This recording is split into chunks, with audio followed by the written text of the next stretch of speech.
বুঝিয়ে বলছে গুলি কর, আমাকে গুলি কর, আর গুলি করে দিল।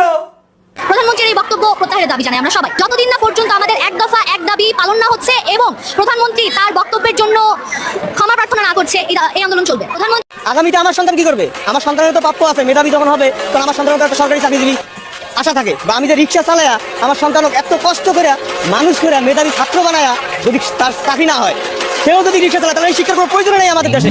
আজকে এই নীরব বাচ্চাদেরকে রাজাকারের ট্যাগ দিয়ে দিয়েছে। আমি অভিভাবক হিসাবে ছাত্রদের আন্দোলনকে 100% সমর্থন করি। আমি হলাম সাধারণ জনগণ, আমি স্টুডেন্টদের হয়ে আসছি।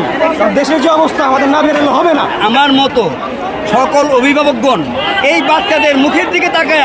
কঠিন এক পরিস্থিতিতে পড়েছে ক্ষমতাসীন দলের ছাত্র সংগঠন বাংলাদেশ ছাত্রলীগ। কোটা সংস্কারপন্থীদের উপর ছাত্রলীগ নেতাকর্মীদের হামলায় ফুঁসে উঠেছে আন্দোলনরত শিক্ষার্থী। যেই হোক, সুস্পষ্টই বলছি, যেই হোক, ছাত্রলীগের সভাপতি হিসেবে বলছি, কাউকে ছাড় দেওয়া হবে না। সময় মতো ব্যবস্থা নিব, সময় মতো। পুলিশ অন্তত গুলি করবে না। আমাদের ছাত্রদের উপর যারা গুলি চালিয়েছে, মেরেছে, এটা হচ্ছে ফৌজদারি অপরাধ, এটা হচ্ছে মার্ডার, এটা হচ্ছে কালপাবল হোমিসাইড।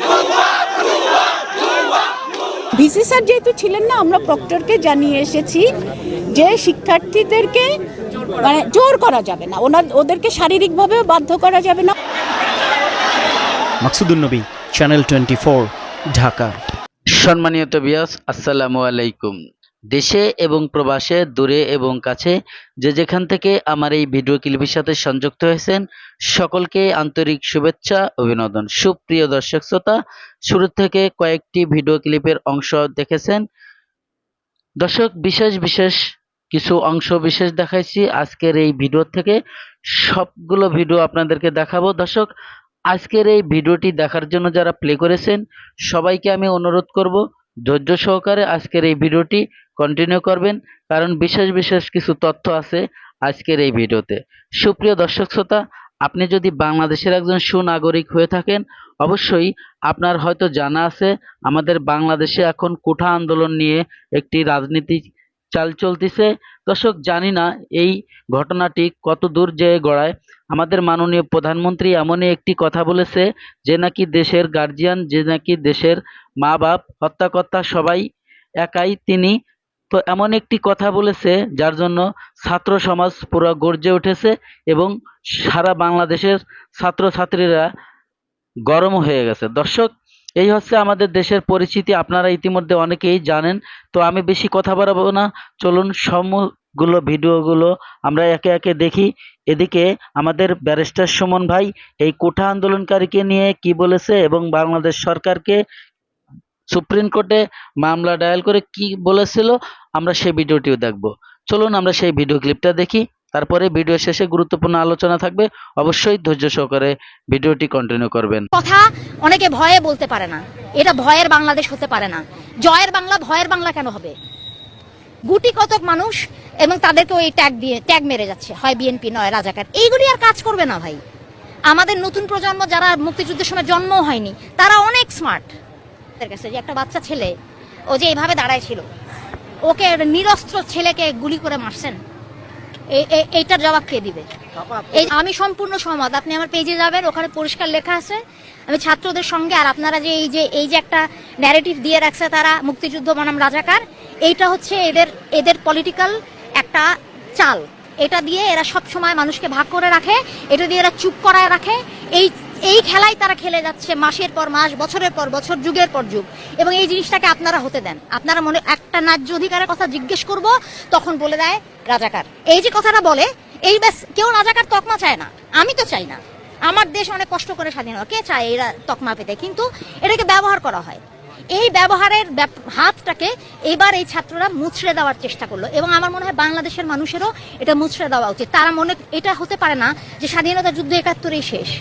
এই যে বুড়া মানুষগুলি রিক্সা চালায়, এই যে মরিচের কেজি ৪০০ টাকা, ৮০ টাকার নিচে আলু নাই, এই যে কুড়িগ্রামের বন্যা, মানুষের আশ্রয় নাই, আবার হাজার মানুষের এত টাকা, তারা মাথা ব্যথা হলে একটা হাঁচি দিলে সিঙ্গাপুরে চলে যায়। কেন? আপনি ঢাকা মেডিকেল কলেজে এসে মন্ত্রীদের উচিত বাধ্যতামূলকভাবে সবাইকে ঢাকা মেডিকেলে চিকিৎসা করতে হবে, সব মন্ত্রীদেরকে ঢাকা মেডিকেলে চিকিৎসা করতে হবে। আপনারা দেশের বাইরে যেতে পারবেন না যতদিন পর্যন্ত যে কোনো মানুষের ওই চিকিৎসার সুবিধা না আসবে। আপনারা দেশের বাইরে কেন যান চিকিৎসা করতে সাধারণ মানুষকে না দিয়ে? আপনারা কেন আপনাদের ছেলেমেয়েদেরকে বিদেশে পড়তে পাঠান? কেন কেন পাঠান? বিদেশে পড়তে পাঠান কেন? আপনাদের ছেলেমেয়েরা বিদেশে পড়তে যায় কেন? আর আমাদের দেশের ছেলেমেয়েদের এই অবস্থা কেন? ঠিক করেন। এই প্রশ্ন আপনারা করেন। আজকে ছাত্ররা কোনো কিছুর পরোয়া না করে রাস্তায় নেমে আসছে। সাধারণ মানুষের উচিত এই সুযোগটা নেওয়া, তাদের উচিত এটাকে লুফে নেওয়া। তাদের মনে জয়ের বাংলা ভয়ের বাংলা হওয়াটা ঠিক হয়নি, এই দাবি বলে গেলাম আপনাদের কাছে। আপনারা এই জিনিসটা নিজেদের জায়গা থেকে, আপনাদের সাংবাদিকদের অনেক দায়িত্ব, আপনারা সব কিছু কাভার করেন না। কিভাবে করেন? মানুষ বুঝবে কি করে, মানুষ জানবে কি করে কি হচ্ছে না হচ্ছে? বলতে হবে তো। তারা অনেক বুদ্ধিমান, তারা এইগুলি খাবে না। এই মুক্তিযুদ্ধের এইসব আপনি ইতিহাস বয়ান দিবেন, তারা কেউ মুক্তিযুদ্ধের প্রতি অশ্রদ্ধাশীল না, কিন্তু আপনারা তাদের কথা শুনবেন না। দিনের পর দিন অন্যায় করবেন, লাঠি সোটা দিয়ে তাদের সারাক্ষণ শাসন করবেন। তারা কি চুপ করে পুতুল হয়ে বসে থাকবে? বাংলার সন্তান বসে থাকবে? এরা থাকবে না। ওরা ওদের দায়িত্ব করে ফেলতেছে, আমাদেরকে করতে হবে সেটা। এইটাই অনুরোধ, আর কিছু বলার নাই। মাঝে মধ্যে দেখেছি 90-এর সময় তো ছিল, আমরা তখন অনেক আরো ছোট ছিলাম, কিন্তু ছিল তো। কোনো কিছু পুরানো রেফারেন্স, এটা 90-এর মতো না, এটা 2024। কোনো আন্দোলনকে আগের রেফারেন্স দেওয়ার দরকার নাই। এই মুহূর্তে মাটির ভিতর থেকে যেই আন্দোলন উঠে আসছে সেটার কথা শুনেন। সেই আপনি কথা কেন আমাকে এই ধরনের প্রশ্ন করতেছেন যেটার উত্তর আপনার জানা? এটা আপনারও সময় নষ্ট, আমারও সময় নষ্ট। অবশ্যই এটা গণতান্ত্রিক রাষ্ট্র পরিস্থিতি না, সেজন্যই তো এই অবস্থা। লাঠিসোঁটা নিয়ে একটা সবচেয়ে বড় প্রশ্ন আপনাদের, বাংলাদেশের মানুষ, ব্যাস। আর কিছু বলবো না। লেখাপড়া বন্ধ করে দিয়ে রাস্তায় বসে থাকা, রাস্তা চলাচল বন্ধ করা, এমনকি হাসপাতালে রুগী যেতে পারছে না, কর্মস্থলে মানুষ যেতে পারছে না, লেখাপড়া বন্ধ, পরীক্ষা বন্ধ, সব বন্ধ করে বসে দিয়ে গেছে। এই যে ঘটনাটা, এবং এটা মনে হলো যেন সমস্ত জায়গায় ছড়িয়ে পড়লো। আর সব থেকে ন্যাক্কারজনক ঘটনা হলো ভিসির বাড়িতে আক্রমণ। মাননীয় স্পিকার, আমরা তো ঢাকা বিশ্ববিদ্যালয়ের ছাত্রী ছিলাম, বাংলাদেশের সব আন্দোলনে সেখানে আমরা গিয়েছি। এই স্কুল থেকে, কলেজ থেকে আমরা বিশ্ববিদ্যালয়ে এসেছি আন্দোলন করতে। কখনো ভিসির বাড়িতে যে এই বিশ্ববিদ্যালয়ের ছাত্ররা বা ছাত্রীরা আক্রমণ করতে পারে, ভাঙচুর করতে পারে, আর সে ভাঙচুরটা কি? ভিসির বাড়ির ওই ছবি দেখে আমার মনে পড়ছিল 1971 সালে পাকিস্তানি হানাদার বাহিনী আমাদের 32 নম্বর বাড়ি যেভাবে ভাঙচুর করেছিল, ঠিক একই কায়দায়। এমনকি সমস্ত লকার খুলে গহনাগাটি চুরি করা, টাকা পয়সা চুরি করার থেকে শুরু করে বাথরুমের কমোড খুলে রাখা, সব কিছু ভেঙে চুরমার করে দেওয়া। ভিসি ছিলেন, তার স্ত্রী, তার ছেলে মেয়ে, আত্মীয়স্বজন ছিল। ভয়, তারা ভিসির সামনে এসেছিলেন, তার উপরে আঘাত পর্যন্ত করতে গেছে, যদিও অন্য ছেলেরা তাকে বাঁচিয়েছে। আর তার ছেলেমেয়েরা ভয়ে লুকিয়ে থাকতে হয়েছে তাদের। আর একতলা দোতলা সব একেবারে তছনছ। শুধু তাই না, সেখানে সিসি ক্যামেরা যে লাগানো ছিল, তার ঢোকার সাথে সাথে ওই ক্যামেরা ভেঙেছে এবং ক্যামেরার যেখানে রেকর্ডিং বক্সটা পর্যন্ত সরিয়ে নিয়ে গেছে। কত পরিকল্পিতভাবে এই ঘটনা! আমি এই ঘটনার তীব্র নিন্দা জানাই, এবং যারা এই ঘটনা ঘটিয়েছে তারা ওই বিশ্ববিদ্যালয়ের ছাত্র হওয়ার উপযুক্ত না, বা তারা ওখানকার ছাত্র বলে আমি মনে করি না। কারণ কোনো শিক্ষার্থী তার শিক্ষককে এভাবে অপমান করতে পারে না, আর এভাবে আঘাত করতে পারে না। এটাই হচ্ছে বাস্তবতা। সব থেকে জঘন্য ঘটনা ঘটিয়েছে, এর তীব্র নিন্দা আমরা জানাচ্ছি। যে এটা কি ধরনের কথা? তারা দাবি করেছে, খুব ভালো কথা। আমরা তো বসিনি, সোমবারে ক্যাবিনেট মিটিং, সেখানে বসে আমরা বিষয়টা আলোচনা করলাম। আমাদের মন্ত্রী সড়ক ও সেতু বিভাগের এবং বাংলাদেশ আওয়ামী লীগের সাধারণ সম্পাদক ওবায়দুল কাদের বলল তাদের সঙ্গে বসবে এবং তাদেরকে নিয়ে তাদের সঙ্গে বসলো। সেই সাথে সাথে আমি আমাদের ক্যাবিনেট সেক্রেটারি, যে যার কাজ এটা, আমি ক্যাবিনেট সেক্রেটারিকে নির্দেশ দিলাম যে আপনি এটা পরীক্ষা নিরীক্ষা করুন এবং যাকে যাকে দরকার তাকে নিয়ে বসে এই বিষয়টা পরীক্ষা নিরীক্ষা করেন, যে ওরা যে দাবিটা করেছে যৌক্তিকতা কি, আর এটাকে কতটুকু কী করা যায়, আপনি এটা পরীক্ষা নিরীক্ষা করবেন। আর মন্ত্রী গেল, তাদের সাথে বসলো, একটা সমঝোতা